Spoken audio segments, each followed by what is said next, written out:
What's your favorite label? My favorite label is probably sugar-free, when people found the link between sugar and diabetes. Yeah. So people having excessive sugar would become insulin resistant, or their pancreas would not work, and then they become diabetic. And they linked sugar to diabetes. So what does Coca-Cola and all the other great food companies do? Let's take the sugar out, but let's keep it sweet. They scratched their heads and they found a certain chemical, aspartame. Have you heard of aspartame? What? Tell me more about it. Aspartame is probably one of the most toxic chemicals to man, but it has a sweet taste. So they added it to all the stuff that's sugar-free. Aspartame damages your pineal gland, pituitary gland, affects your whole endocrine system, hormone levels, it damages other organs. If it's sweet tasting, isn't it still sugar? It doesn't activate the insulin system of the body. So it doesn't stimulate the pancreas, it doesn't stimulate insulin production.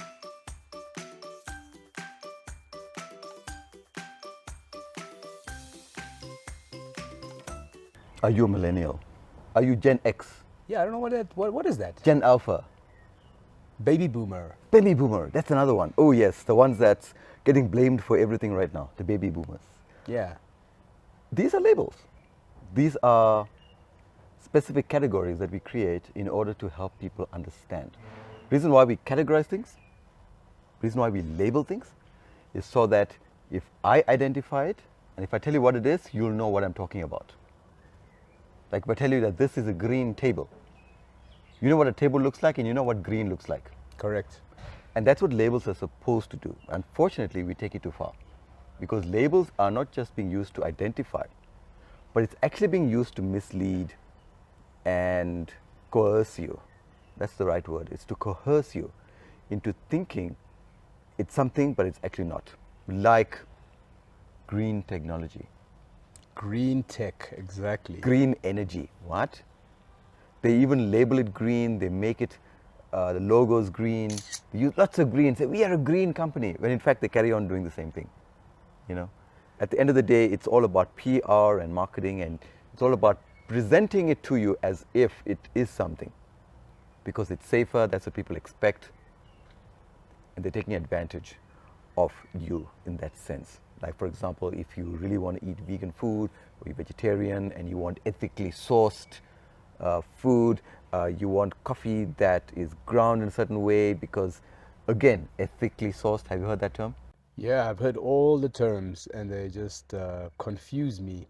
Yeah, ethically sourced. It's like, how could you even verify it? It will say on the label, ethically sourced pancakes. Okay, fantastic.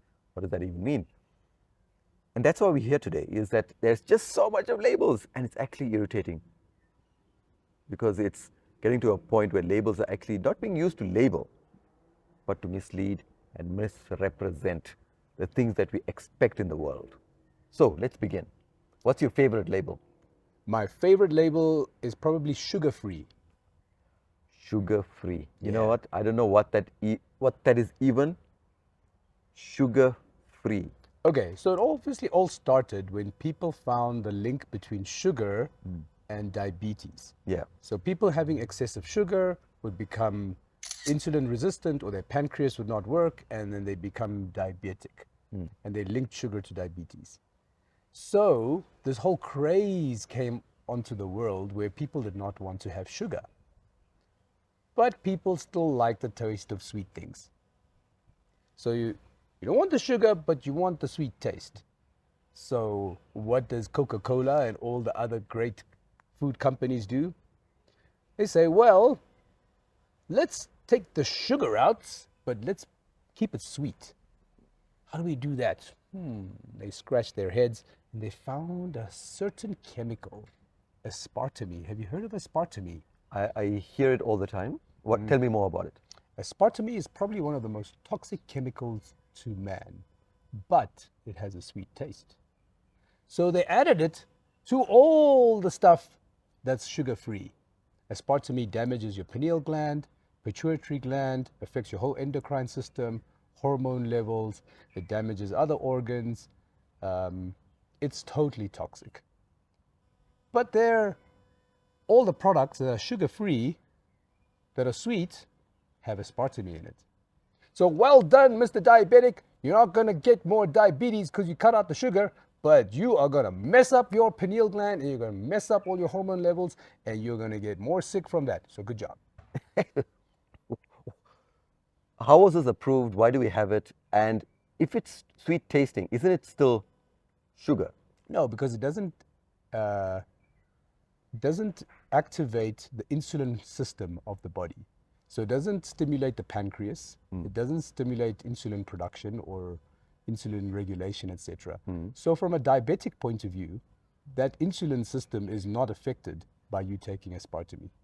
If you take normal sugar, yes, that insulin system of yours gets triggered or activated, etc. But aspartame doesn't. But it does activate the sweet part of your tongue. So you get the sweet sensation signal sent to your brain that, something is sweet. Yes, nice. Oh, wow. So let me ask you, if you don't want to take sugar and you want something sweet, what is the natural way to do it? You have to get good honey. But again, that's been compromised. That's another whole discussion we can have. But if you can get raw, non-irradiated, organic honey that is real, that's a nice sweetener. And there's other natural sweeteners that I've seen come onto the market now. There's one called xylitol, which is a fully natural sweetener, no processing, etc., etc. So there are natural sweeteners out there. Or you can just eat something called a fruit. It's full of sugar and it's natural. But isn't eating sugar that's natural can also be an issue for those that are diabetic? Yeah, so you got to not eat excessive. Look, the guys who are diabetic need to first fix their diabetes issue, which is a pancreas insulin issue. And that can be fixed. You don't have to be on diabetic medication your whole life. That's a misconception. So once you can balance your diabetic system, your insulin, pancreas, etc., then you can have a normal amount of fruit a day. So what I'm saying is diabetic can be easily managed in the right way. And then you can have your normal sugars. Okay, Through fruit. So there you go. So you can have something sweet. But now let's talk about the labels of being diabetic friendly. Yeah, so everyone's going sugar-free. Oh man, let me get the sugar-free Coke, the diet Coke, because it's got less sugar. Oh, let me get the sugar-free chewing gum. Let me get the sugar-free sweet over here. Let me get the sugar-free Fanta. All the sodas are sugar-free options, right? Have you noticed that? I've seen zero calorie, zero sugar. Why don't they tell you how much aspartame is in there? Why don't they tell you full of aspartame? Aspartame. This will kill your pineal gland. Excuse my French. But why don't they tell you that? Why do they say sugar-free? Because they fear know is the fear. The they fear is know- the sugar. Not Yes, because they know people are programmed to fear sugar, exactly. But they're putting something more toxic in there, not even telling you about it, and people are happily guzzling it down. Guzzling it down. I go to the shops and I see people taking liters of Coke Zero, Fanta Zeros, and all these things. we still don't It's know the brain dead, brain dead. we still don't know the long-term effects yet of these ones because they are quite recent. No, you have aspartame studies, guys. There's tons of studies on aspartame. They started calling out aspartame in the 90s. There's a lot of scientific research about how toxic this is, what it does to pineal gland, a lot of other endocrine system. This is not something new. Then why is it in the mainstream? Because they don't care about your health. They care about making money from you. That's all they care about. You think they want you to be healthy? That's true.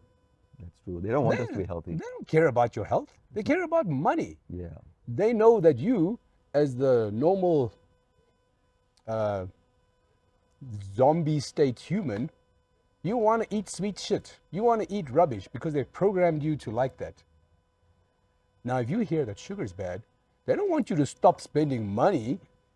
So they're just going to put something else in there. Who cares if it breaks your pineal? Do they care? Oh, no, I guess not. They don't care. Trust me. So now we're talking about all these silly labels. Now I can see how passionate and emotional Deepak is about sugar-free and aspartame, right? That's how you say it? Aspartame, yeah. Look out for that label. Okay, when you look at Diet Coke or calorie-free or sugar-free food, look for that substance and avoid it with your life. That's the only thing I can tell you, especially from his reaction. I would definitely go with that. Let's talk about other labels that are also weird. And So what's your other favorite label?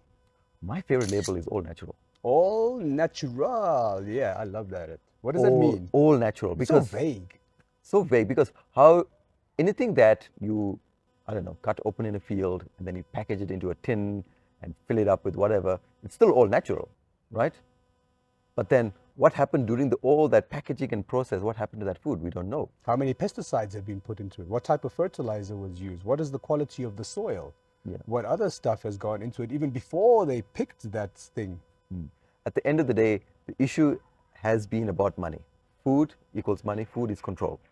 And who can supply the food the cheapest and fastest and the most scalable way usually wins. So if you can make sugar-free food that you can package very quickly and make your brain think that it's sweet, it's going to go into the market quicker and faster than all natural sugar food that's going to take longer to make. And of course, as a result, more expensive, because the other industries have a lobby and have a monopoly on it, which is why natural sugar foods, naturally made foods that are actually good, are more expensive, because they're not as, because obviously, because you being more healthy, who wants that, right? They'll lose money. They want you to buy the other stuff. My other favorite one, it works with all natural. You know, it's the, I would say, the sister of all natural, and that's organic. Organic, yes. What is organic food really? I guess it's supposed to mean that there's no pesticides and no artificial things added to it, and it's supposed to be fully natural. But again, it's so vague, and people just slap on organic on anything. Organic clothes, Like, organic water. have you heard of grass-fed organic beef, for example? Now, I know you don't eat meat, but for those that do eat meat, I found out the other day that grass-fed organic supposed to mean that this is chicken and cows that roam the fields, singing songs and being, you know, in the fresh air and eating. And apparently, they are fed grass while being inside a building, tied up, because they want them to eat and get plumpy and quick as possible, because people are hungry and they need the chicken. Oh, there's the other catch. I know some of the chicken ones where they say free-range chickens or something. Yeah. So they actually let the chickens out for an hour in a day. But the other 23 hours, they're back in the coop sitting there. So Exactly. yes, technically correct. These free-range chickens have an hour more walk time than the other chickens who have zero walk time and sitting 24 hours in their little coop where they shit and eat and do everything in the same place. These other chickens get an hour to walk around. So now all of a sudden they're free range. And And now we can charge you another 30% on this egg, and we can pump that marketing all over the place. Free range eggs, free range chicken, free range, because it's better, because the chicken is happier, because the chicken had a great life. That's why you want to eat our chicken. It's brain dead. People are brain dead. Why do people just get fooled so easily? Yes. By this marketing. Why doesn't anyone just look one layer below to the detail? Why does no one care? Oh, I'm healthy. I'm having the sugar-free Coke, and I'm having the free-range eggs, and I'm having the gluten-free wheat. I'm healthy. No, you're not. You're doing more damage to yourself. Boom. And you're paying more for something that's And basically you're the paying same. more. Exactly, VG. You're paying more to do more damage Yes. through the labels. Because when someone says it's organic grass-fed eggs, the chickens are apparently going around 1 hour. And then, in fact, it could even just be 5 minutes. As long as they're 5 minutes in the field, they can call it organic. It's like that. That reminds me. Have you heard of the label vegan leather? Vegan leather. I don't eat leather. Why would I care if the leather is vegan or... Because vegan is meant for food. The fact that they use vegan as a leather, that blew my mind. What do you understand by the word vegan and by the word leather separately? Well, vegan is referred to food, so what I consume, and it would mean it's got no animal products in it. So leather just means it's leather that's not made from any animal. So maybe a plastic or some synthetic or something. That's right. And that's when the conclusion happened, was vegan leather is simply a relabeling of old technology that's existed before, but just by changing one or two things, but 80% of it is still plastic. You see, and suddenly you can call it vegan leather. And by labeling it vegan, everyone's like, oh, vegan, I want to be healthy. I want to be good for the planet. I'm going to buy vegan leather. And guess what? Vegan leather, which is basically plastic, is sold at a higher price than the normal plastic. So the point you're making is that the vegan leather always existed. The only change is previously they just called it a non-leather belt, maybe. They would call it synthetic seeds. Synthetic The belt. word synthetic, yeah. So all that happened now is they made the same product, but they just called it vegan leather now. Yeah. Because everybody's on the vegan bandwagon. And vegans getting all these viral videos, and people are talking about vegan this and vegan hoop, and you know, they're making their cats and dogs vegan. So now all of a sudden, the leather guys are like, hey man, this ain't fair. I ain't selling more belts. I need to make some money from this vegan trend. So they go slap on the vegan stamp There you go. on their leather belts. Instead of calling it synthetic, they call it now vegan leather, and all of a sudden they can charge you more money and business as usual. But it's the same product, And they same tell you, process. sir, don't you care about the animals? Don't you want to look after the cows? Buy this vegan leather. And you know, 20 Rand will go to the cow farm where we milk the cows. So we send the money there where we milk the cows and, you know, take the calves away from the mothers, and we keep them in prison while we milk them for their whole lives. But you can help contribute to that system by See? buying this vegan leather. See, there you go. So watch out for that, whatever that meant. Another label I wanted to chat to you was gluten-free. Oh, I love gluten-free. When did this problem happen and why does it exist? So gluten is actually the protein component in a lot of grains. So a grain has got predominantly carbohydrates, but gluten is the protein component. And that gluten actually attacks your gut lining. And some people are more sensitive to it, so they have very severe reactions. Most people have a very slight reaction, so they don't notice. So anyway, the research around gluten came out, and more research came out. So people found out that gluten is actually not good for your digestive system. Okay. But gluten was everywhere. It's in your bread, it's in your cake, it's in your pasta, it's in your biscuits, it's in your cereals. It was everywhere. So how could you change an entire dietary component of the world, if you think about it? Because gluten is basically everywhere in probably all nations of the world, but mostly processed foods. So Western nations have a huge amount of gluten in their food. So instead of getting people to change their foods and say, well, instead of eating the gluten bread, why don't you eat a sweet potato? Or instead of eating the gluten cereal, why don't you eat like some amaranth or sorghum, which has no gluten and much better? Instead of eating the gluten pasta, why don't you eat a butternut or a sweet potato or a pumpkin or some brown rice? So instead of doing that, which was probably the right way to go about it, to cut out gluten. If you want to cut out gluten, go eat foods, natural foods that don't have gluten. But Mr. Marketer had an idea. He said, no, man, we're making too much money from the bread and the biscuits and the pasta and all the other gluten stuff. So let's just push out a product and take out the gluten. So we'll do some more stuff in the lab. So we'll give it to our science people, and they'll take this grain and they'll extract the gluten from it, and then we'll use this to make all our products that we used to make. And we'll continue making the money that we used to make. And they charge you more by taking it out as well. Gluten-free is more expensive as well. Correct. My problem is it's even more unnatural, more processed. It's even worse. Worse for you. Yes. Why? Anything unnatural you put into the system, your body's a natural system. So what do people do who, let's say, have an issue with gluten but want to eat naturally? Instead of buying gluten-free, what can they actually buy?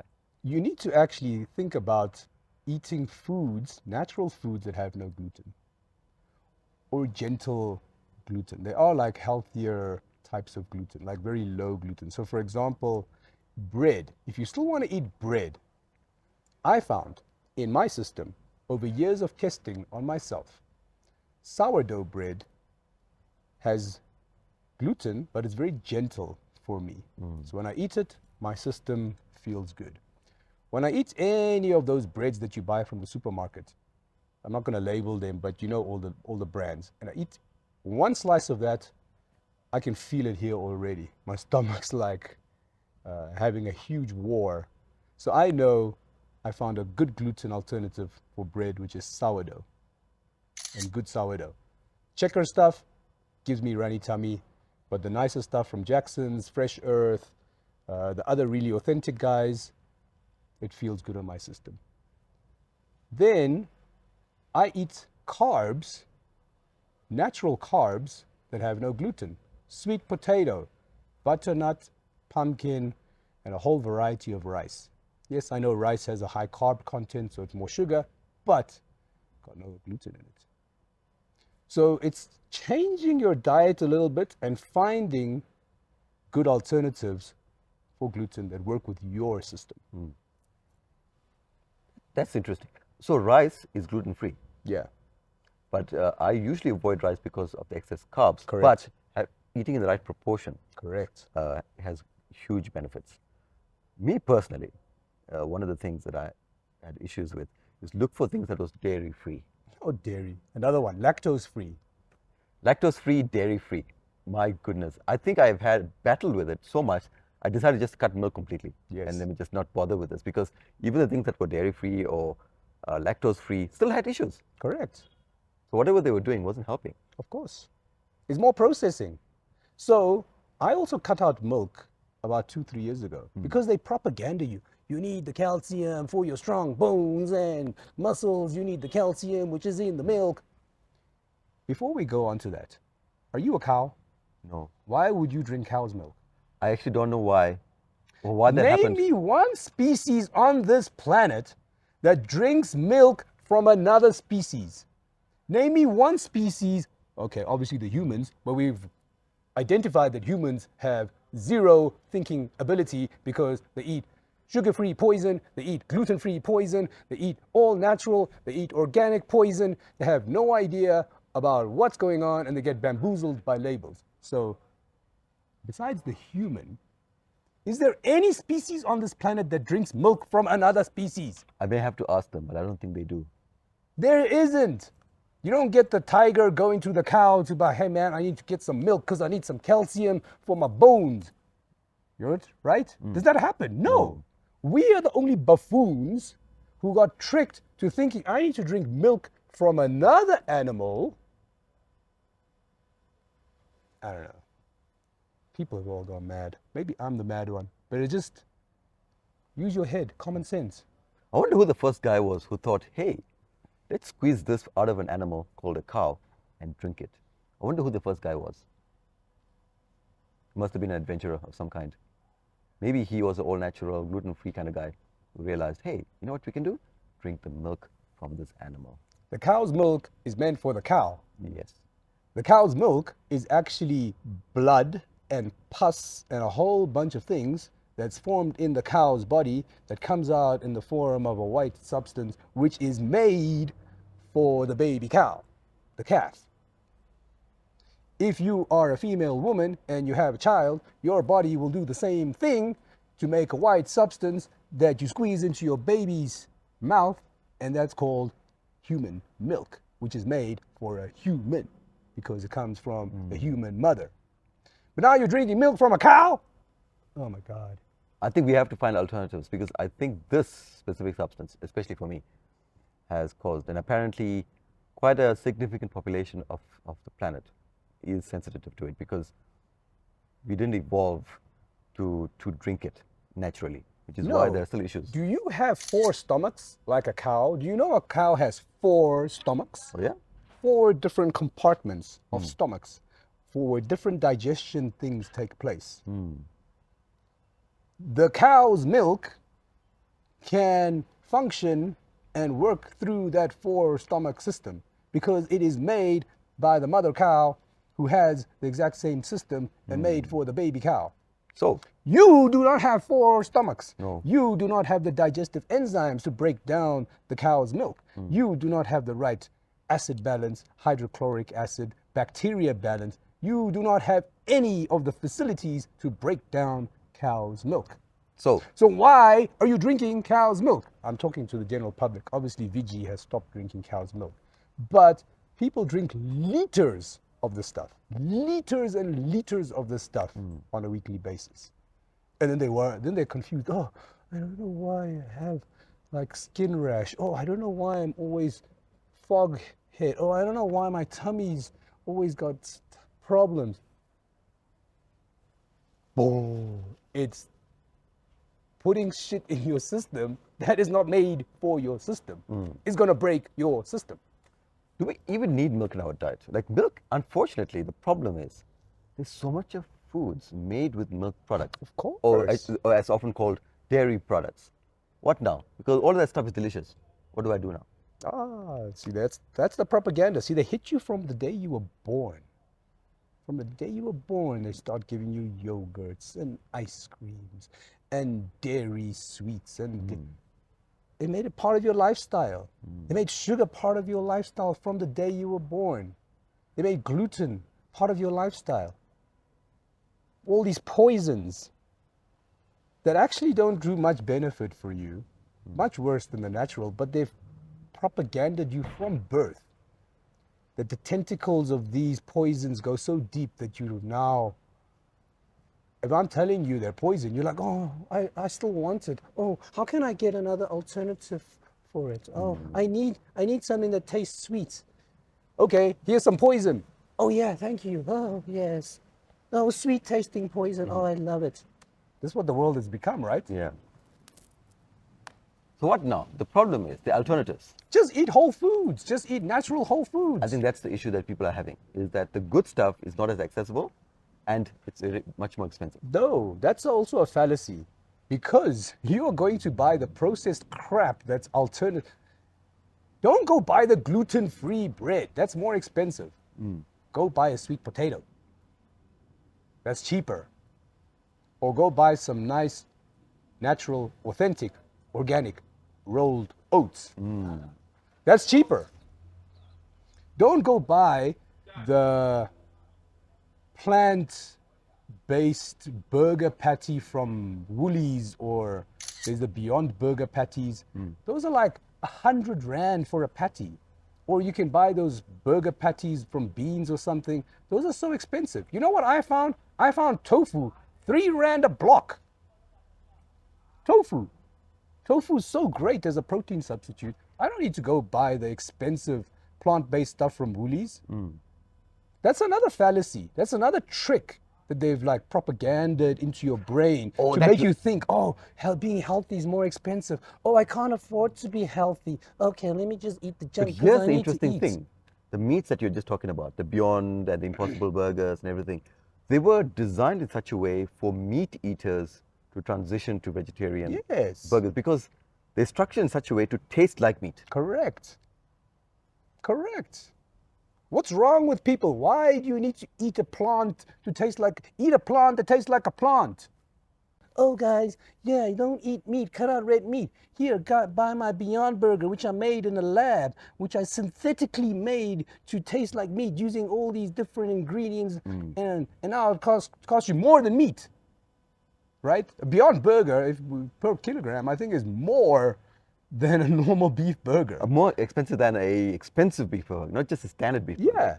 So what the hell? They're giving you more processed, artificial crap, which people are lapping up and eating, and then worried why they're getting sick when they're putting crap in their natural system.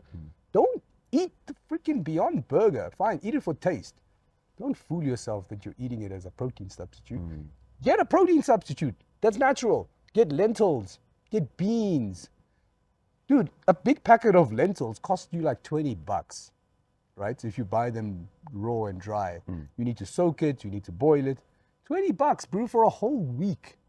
A bag of beans can last you a whole week, cost you like $20. So this bullshit that people say, being healthy is more expensive. Yes, it is more expensive if you want to go buy the crap from all the general stores, which is more expensive. But if you can use your head, you know, this thing between your head, this thing in your head, your brain, if you can use that and think a little bit, be a bit smart, and realize what it is that your body needs. Your body needs protein, carbs, fats, water, micronutrients, vitamins. That's what you need to function, for your body to repair itself, to remain healthy. Get that and find the cheapest options for that. Wow. And I found my budget for food is freaking low, super low. I'm just buying fruits and vegetables. My protein is cheap because I found lentils and beans and tofu, which I buy raw in bulk. It's super cheap. So for the people who are used to all of this and they want to make a change, small change, what's the first food they can try that's alternative and healthy to start them into the process of change? Like one food substance that you would recommend? I guess it's different for different people, right? Different people on different parts Let's of say their protein. journey. Let's say you want to introduce protein, natural, good protein. Yeah, I would say try the tofu. Tofu? Yeah. Now, And don't go to Woolies and buy the tofu. Go to the Korean shop and buy the tofu, because Woolies sell it like a 5,000% markup or whatever. Yeah, Right? yeah. You go to Woolies and they got some fancy label and they got some fancy name and they got a nice little Labels. logo. Yeah, back to and labels. Boo, boo, boo, and they charge you $100 for a little block of tofu.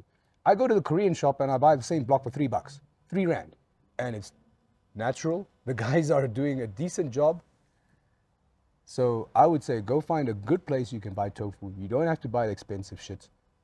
Find a Korean shop, get their tofu, and that's a great protein substitute. fantastic. See, so there are Look, it's simple not things. perfect. I know tofu's got its issues, but I'm saying it's way better than the animal protein for your system. But yes, it does have issues, blah, blah, blah. Everything on this planet, unfortunately, is tainted. But we're trying to move towards health, and this is one step towards that. Okay, fantastic. What was the other label that we were speaking about? AI. Oh yes, the AI label. See now, apparently now they're using AI label to say everything is AI, because if you don't say AI, apparently it's not good. Yes. Like you have to say, oh, it's AI powered vegan leather. Yes. That's amazing. I want that. I want that in my car. AI powered vegan leather. AI sugar free is going to be a hit in the future. Let me tell you. Yeah. I mean, you're from the tech industry, I am. right? So maybe 5 years ago, nothing had AI label on it. And Label? now everything. The AI my was in email, it. my email is AI. My freaking, I don't know, everything is AI. All the apps on my phone have now AI in them. My photos have AI. What's your take on AI? I mean, given you my take on artificial foods, right? What's artificial intelligence? What is natural intelligence and artificial intelligence? Is there? See, AI again is a fancy label that they're slapping on every little thing. Long ago, about 20 years ago, when I was a young little kid doing engineering, doing bits and pieces of it, artificial intelligence had a specific definition. Artificial intelligence literally meant human brain that is artificially available in a computer. That's a major thing. That's actually what happened to the word awesome. Awesome used to mean something, but now we use the word awesome for everything. So the meaning of awesome is not so awesome. So the word AI is slapped on everything. In fact, we used to have specific names for specific types of intelligence. For example, within the AI, there's something called fuzzy logic. There's neural networks. There's obviously many others. Of course, nowadays we have something called large language models, which is the more constructed artificial intelligence that we have, right? Because it can do a lot of intelligent reasoning to help you reason complex knowledge. Like if you have complex data and you want to bring it down, that's like AI working AI. But then they take the basic stuff because of some basic intelligence, like pattern recognition. Pattern recognition is a basic if then, but they label AI on it. And that's the issue. So now everything, the fact that it can do basic logic that we used to have years ago, has been labeled as AI because that is the trend, that is the label. It's almost like if you don't say the word AI, people don't recognize it. It's like if you don't say the word AI, it's like, oh, I don't want it. That's what's happened. It's become the new vegan thing. It's become the new sugar-free thing. So it's like the new vegan leather that you want to buy, but it's only vegan leather because somebody labeled on it because there's maybe 10% of it. 10% of the major definition of it.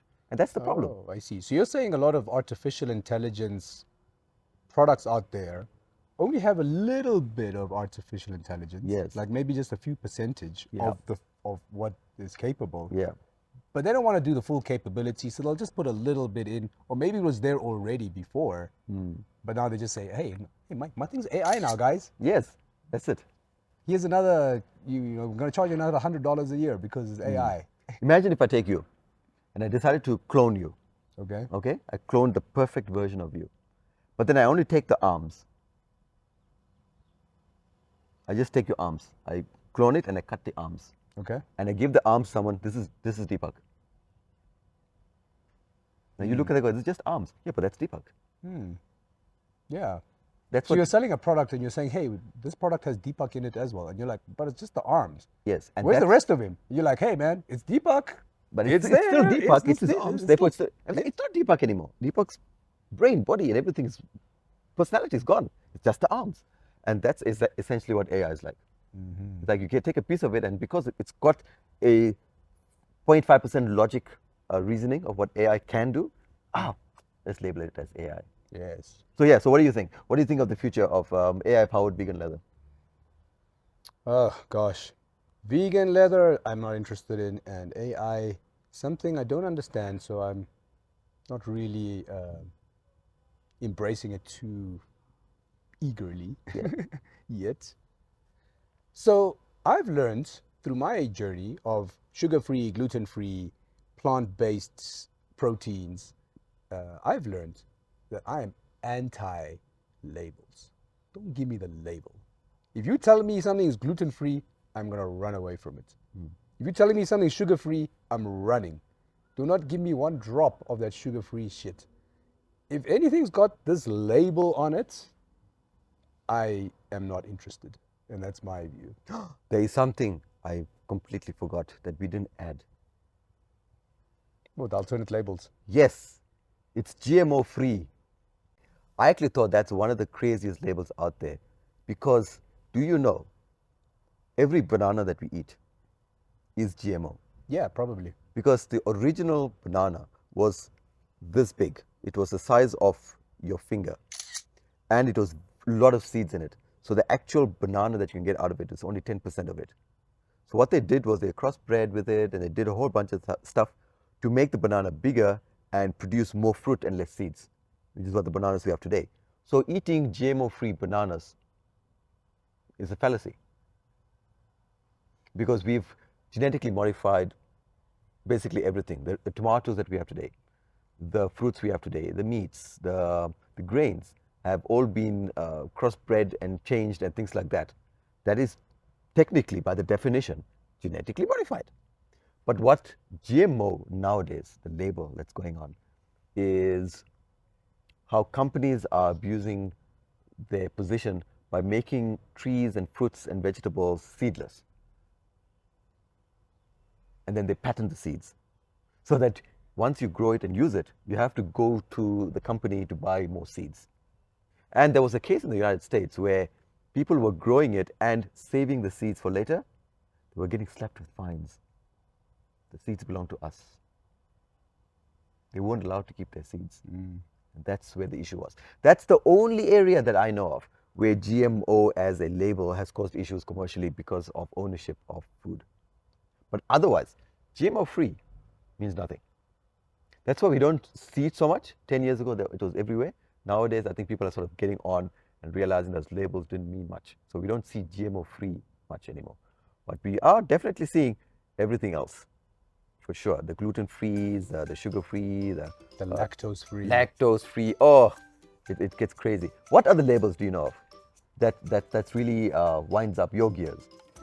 Oh, I've mentioned quite a few in the food industry, but I guess let's not open the healthcare worm box today. Okay. But there's a lot in the medical field, a lot of labels in that field that really irk me. But stay tuned, we'll talk about that on another episode. Absolutely. So we're going to be talking about that. And thank you for joining us. You know, we don't like labels, but I think we were awesome. What do you think? We brought the wellness. You guys tell us if there was enough comedy. If there wasn't, we'll work on our game. Yeah. I think the comedy today came from Deepak exclusively. I think he stole the show today because I think labels really riled him up. What do you guys think? Anyway, thanks for listening. Thanks for watching wherever you are and however you are. And until next time on Wellness and Comedy. Awaken your force, guys. Stay tuned.